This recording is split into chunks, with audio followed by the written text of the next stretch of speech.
Hello, welcome everyone who Tamanova and Ukraine Media Center at Ukraine Forum.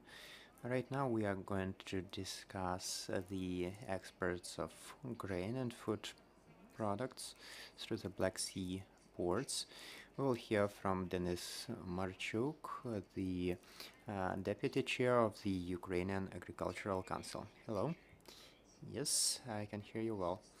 So, Dennis, we have recently seen the photos of our grain that has arrived in Turkey already.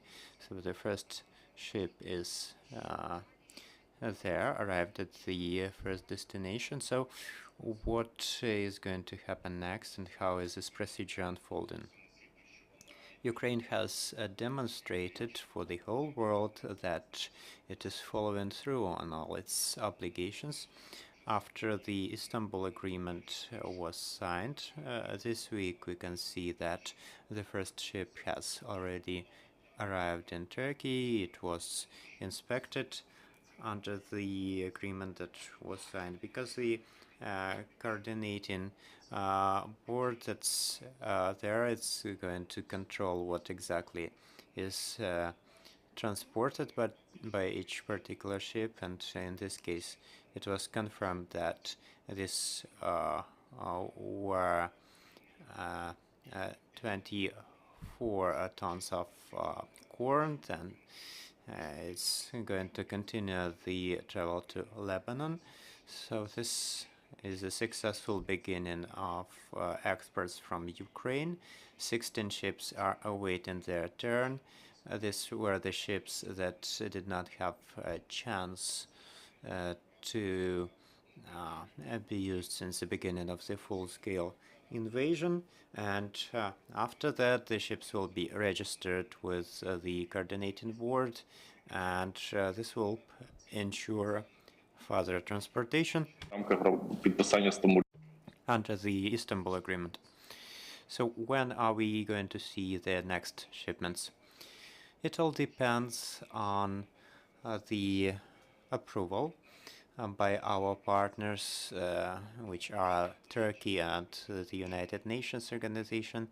And once they agree that they are able to receive the new set of ships, and maybe the very next week we are going to see the ships leaving the three ports, Odessa and Chernomorsk, and just like we could see on the 1st of August. So we understand that we still have remnants of last year's harvest. We also have new harvest this year. So what is the total volume?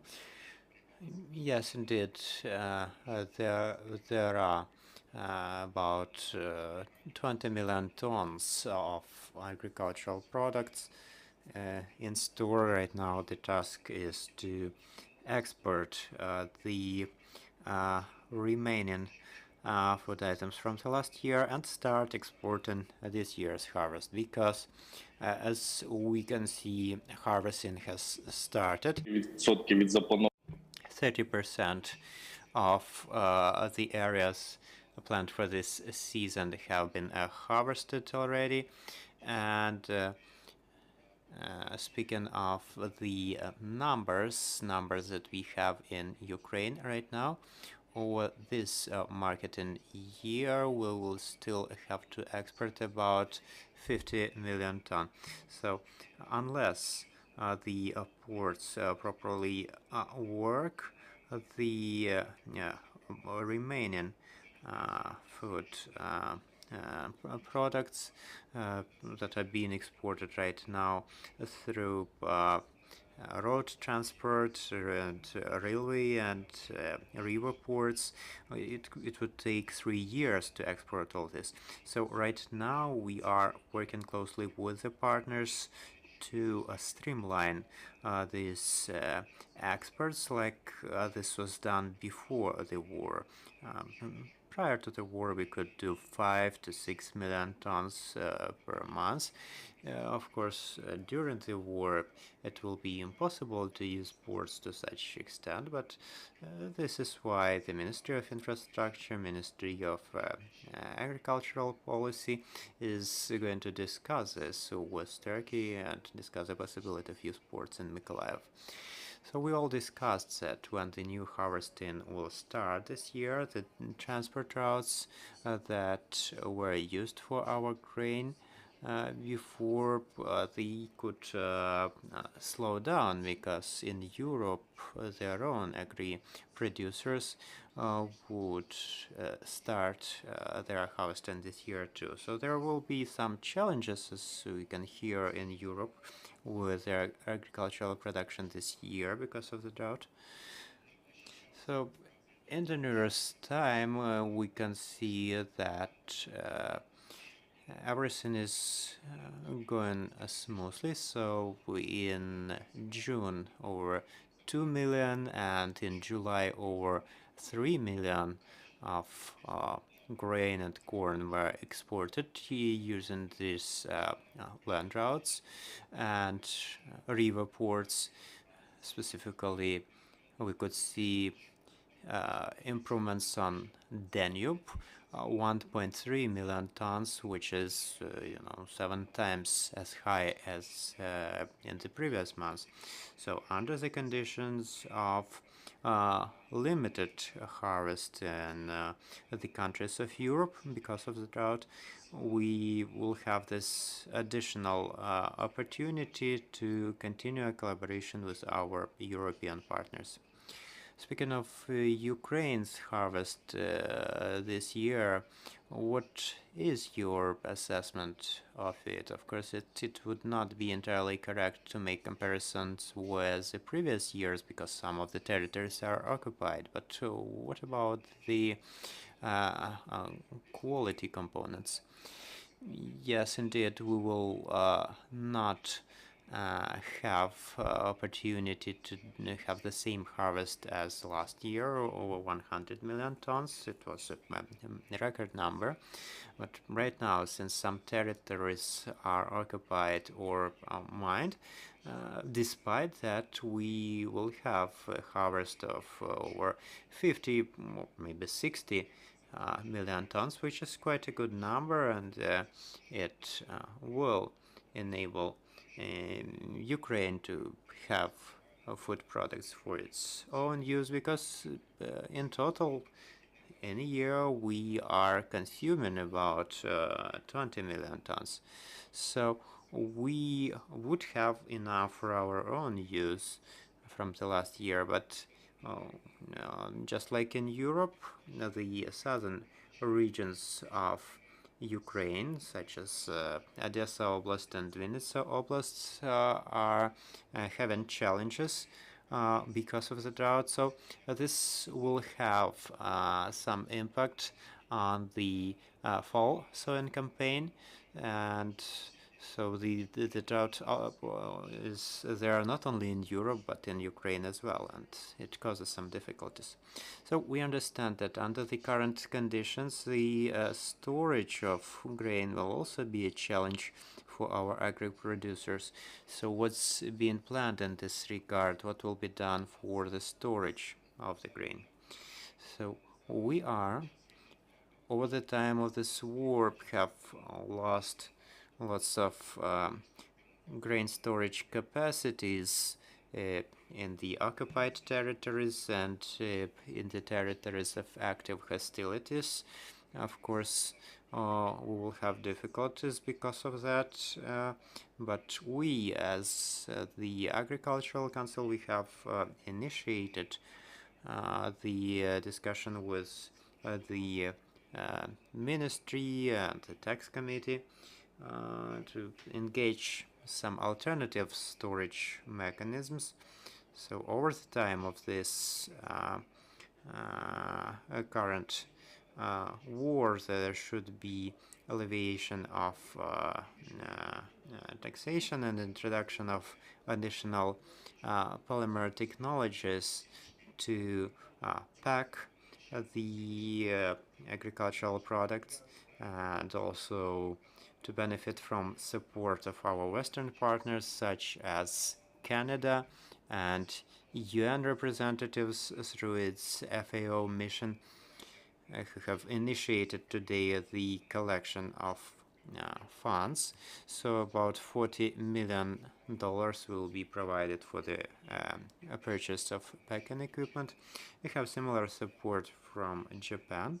So this way we will provide opportunity for the grain that's not for which we not have enough place in the usual grain storage facilities. We will use these additional opportunities to store grain over a year. So hopefully we are able to restore as many storage facilities as possible and thus be able to deliver food to Western markets. We have a question here in the studio. I'm Dmitro from Ukrainian Forum. Dennis, can you please comment about this alternative storage? Can it impact the final cost of the goods? So it doesn't imply really high costs because the price of such a sack is $1,000. It can store up to 250 tons of product. So it's not only the sacks that will be procured by the business and included in the price, but also there will be some sacks available free of charge. One more question concerning the predictability of prices once the exports are resumed. Surely the issue of price is challenging for us because the costs of producing agricultural goods are much higher right now. Previously, we were spending 5 to 6 thousand hryvnias per ton of products at the current price. It's being sold for maybe 3,000 hryvnias. So once we get this hope of resuming the proper exports, we can gradually arrive at the higher prices that are available globally. So the higher the exports through the seaports, the better the opportunity for the pricing, and this will also entail the increase of internal prices. So right now the availability of grain is much higher than the possibility of export, and unfortunately we cannot benefit from any of the cheap logistical routes. So the agri-producers are right now spending most of the money on the logistical issues. So we are truly hoping for the seaports to become available. So the first ship was with corn, then the next ones are going to transport the grain, but do we know about the prices? Well, it has to do with the contracts between the buyer and the shipper, and it's very difficult to predict the actions of the traders and everyone.